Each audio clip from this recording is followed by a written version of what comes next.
ओम शांति। 19/3/26 की मुरली है। बाबा कह रहे हैं, जैसे बाप दादा दोनों निरअहंकारी है, देही अभिमानी है, ऐसे फॉलो फादर करो तो सदा उन्नति होती रहेगी। क्या करना है?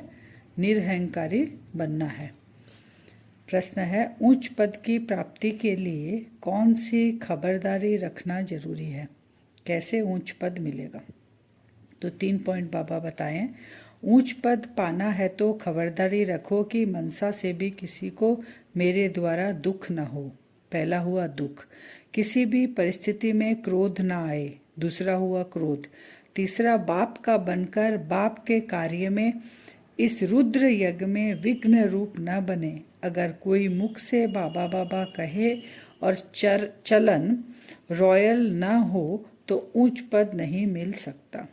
तो क्या करना है? पहला है दुख नहीं देना है, क्रोध नहीं करना है और अपनी चलन रॉयल रखनी है। फिर बाबा कहते, बच्चे जानते हैं वर्षा पाएंगे श्रीमत पर चलने से, ऐसे वर्षा हमें नहीं मिलेगा। बाप कहते हैं, एक ही गीता शास्त्र है जिसमें श्रीमत भगवानुवाच है।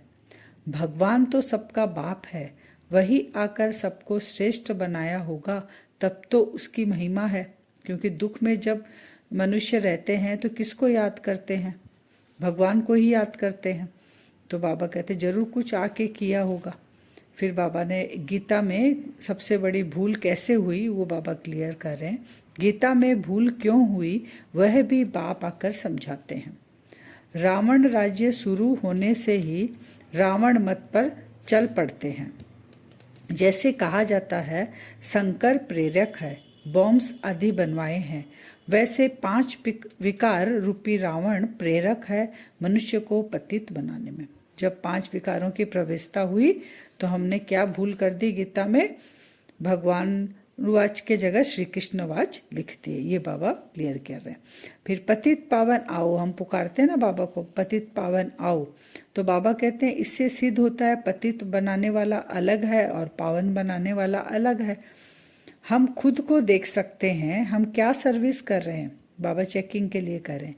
जैसे और मम्मा बाबा क्या सर्विस कर रहे हैं, कंपेयर करके हम देख सकते हैं, क्योंकि हमारे सामने तो एग्जाम्पल है, तो हम देख सकते हैं। शिव बाबा और ब्रह्मा दादा दोनों इकट्ठे हैं। सबसे नजदीक यह दोनों निरअहंकारी है। ये दोनों इकट्ठे हैं और दोनों क्या है? निरअहंकारी है।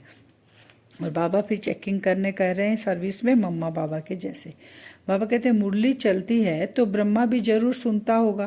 बाबा कहते हैं इसके कान सबसे नजदीक है और यह सुने और सुनाए तभी तो ऊंच पद पाएंगे, क्योंकि ब्रह्मा बाबा ने भी पुरुषार्थ किया है। तो बाबा कह रहे हैं इसने पतित पना तो पास किया हुआ है। ब्रह्मा बाबा गृहस्थी थे, युगल थे, उनके युगल थी, तो बाबा ने कहा वो पतित पना पास किए। मम्मा तो कुमारी थी, ऊंच चली गई, तुम भी कुमारियां। बाबा कहते हैं मम्मा तो कुमारी थी, ऊंच चली गई, तुम भी कुमारियां मम्मा को फॉलो करो, जैसे मम्मा ने पुरुषार्थ किया। और बाबा गृहस्थियों के लिए कहते हैं तुम ब्रह्मा बाबा को फॉलो करो। फिर बाबा कहते हैं पावन बन जाएंगे, चक्र को याद करते रहना है, यही तुम्हारी यात्रा है। बाबा को याद करते रहेंगे, पावन बन जाएंगे और चक्र को याद करना है। फिर बाबा आशिक और मासूक के लिए कह रहे हैं कि तुम आशिक हो मेरे और मैं मासूक हूँ। फिर बाबा एग्जाम्पल दे रहे हैं, जैसे हद में क्या होता है, अगर आशिक है तो वो अपने मासूक को कैसे याद करते हैं? कामों हाथ से काम करते रहे। तो बाबा एग्जाम्पल दिए, चरखा चला रहे हैं, ऐसे लगता है सामने मासूक आके खड़ा हो गया। तो वहां तो आशिक और मासिक दोनों एक दूसरे को याद करते हैं। बाबा कहते हैं लेकिन मैं मासूक हूं तुम सबका, मैं तुमको याद नहीं करता हूं। अगर मैं तुमको याद करूं तो मैं भी क्या बन जाऊं? बाबा कह रहे मैं भी आशिक बन जाऊं, लेकिन मेरे ऊपर तो कोई बोझ ही नहीं है, तो मैं क्यों किसी को याद करूं? क्योंकि हमको याद करना बाबा को, हमारे ऊपर पापों का बोझ है। तो वही बाबा कह रहे हैं।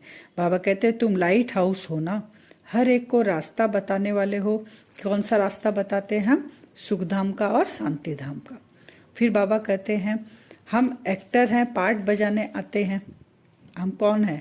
तुम कौन हो? बाबा फिर क्लियर कर रहे हैं कि तुम एक्टर हो, पार्ट बजाने आते हो। बाबा भी एक्टर है, पार्ट बजाने आते हैं आप संगम पर।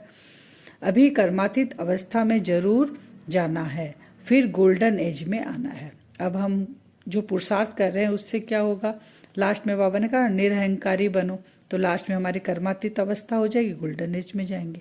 बाबा कह रहे हैं पंडित जैसे नहीं बनना है तुमको, जैसे दूसरे को सिखाते रहेंगे और खुद उसको धारण नहीं करेंगे। पंडित का एक मिसाल बाबा कहते हैं ना, नदी पार करने के लिए सबको कहा राम राम कहो, सुनने वाला पार हो गया और वो खुद पार नहीं हो पाया। तो हमें धारणा भी वो करनी है, किसी को अगर सुनाते हैं हम तो वो पहले खुद में धारण करे, तभी वो असर पड़ेगा। वही बाबा कह रहे हैं पंडित नहीं बनना है। ब्रह्मा बाबा कहते हैं मैं भी याद करने की कोशिश करता हूँ, मैंने बाबा भी बीच बीच में जिसके तन का आधार लेते हैं वो भी भूल जाते हैं, क्योंकि वो भी पुरुषार्थी है। बाबा को चार्ट लिखने में, बाबा कह रहे हैं चार्ट जो लिख के देते हैं ब्रह्मा बाबा को, उसमें बहुत तीखे जाते हैं। इतना चार्ट ऐसा लिखते तो बाबा सोचते तो नंबर 1 आ जाएगा, लेकिन बाबा कह रहे हैं आप समान बनाने में वो नहीं है। आप समान यानी पुरुषार्थ उनका ढीला ढाला है, योग उनका ढीला है, वो बोलना माने भाषण करना, लिखना, उसमें वो आगे हैं। तो इसलिए बाबा कहते हैं कि आप समान बनाने में भी आगे जाना है और तुमको रूप बसंत बनना है। अभी रूप बसंत यानी ज्ञान और योग दोनों का बैलेंस। अभी संपूर्ण तो कोई बना नहीं है, इसलिए बाबा कहते हैं किसी के दिल को रंज नहीं करना, यानी दुख नहीं देना है। बोलने करने की भी बड़ी रॉयल्टी चाहिए। ईश्वरीय संतान के मुख से सदैव रतन निकलने चाहिए। किसी से बात करते हैं, हम बोलते हैं हमको ईश्वर पढ़ाते हैं, वो मेरा पिता है, तो हमारी बोलचाल से चलन से ही तो पता चलेगा ना। तो बाबा कहते हैं बहुत मीठा होना चाहिए। बाबा कहते हैं तुम ही देवी देवताएं थे, तुमने 84 जन्म लिए, हम लक्ष्मी नारायण के कुल के थे, अपने को कम क्यों समझते हो। ऐसा नशा हमें चढ़ा रहना चाहिए। अगर कहते बाबा सब थोड़े ही बनेंगे, बाबा जब समझाते हैं तो बाबा तो ऐसे नशा तुम चढ़ाओ, तो यहाँ संशय आ गया ना। तो बाबा समझते हैं ये इस कुल का नहीं है। बाप ने 21 जन्मों की प्रालब्ध जमा कराई, वह खाया, फिर ना समाप्त होना शुरू हुआ। पहले तो हम लोग सत्युग त्रेता में खाए 21 जन्म, फिर वो धीरे धीरे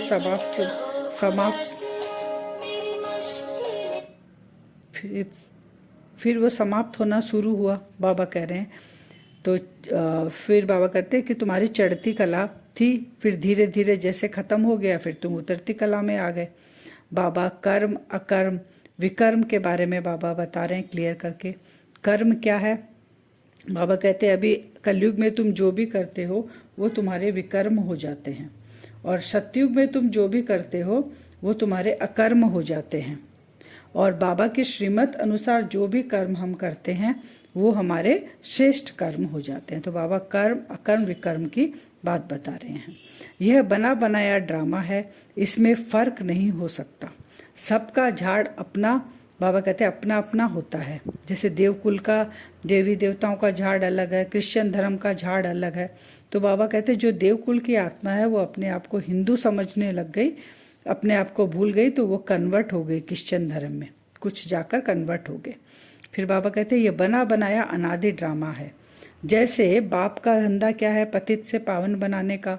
बाबा है सुख करता दुख हरता, तो बाबा कहते तुम्हारा भी यही धंधा होना चाहिए। फिर बाबा कह रहे हैं अगर किसी को दुख देंगे तो तुमको बहुत सजा मिलेगी, 100 गुना दंड तुमको मिलेगा, तुम बच नहीं सकते। तो बच्चों के लिए फिर बाबा कहते हैं बाद में ट्रिब्यूनल बैठती है कि किसने क्या किया है, कहाँ गलती किए हैं, तो वो साक्षात्कार होगा। तो वही बाबा कह रहे हैं साक्षात्कार हो, अंत में बाबा से कोई भी मिल नहीं सकेंगे।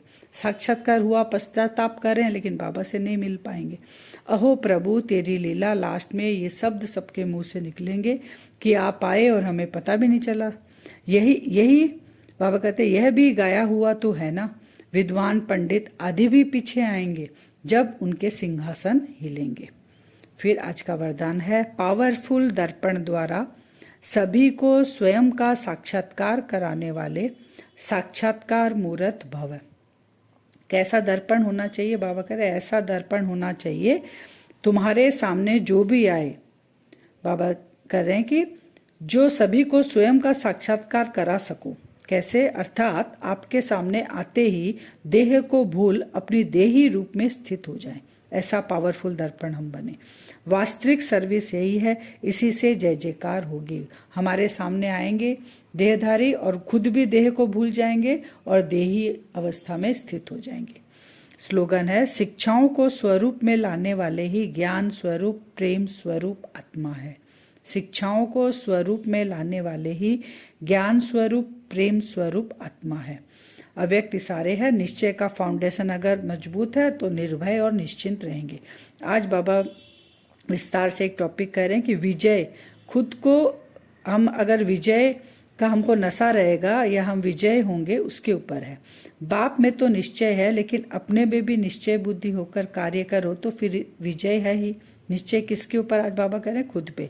विजय के आगे समस्या कोई चीज नहीं है, फिर वह समस्या नहीं फील होगी, लेकिन खेल फील होगा।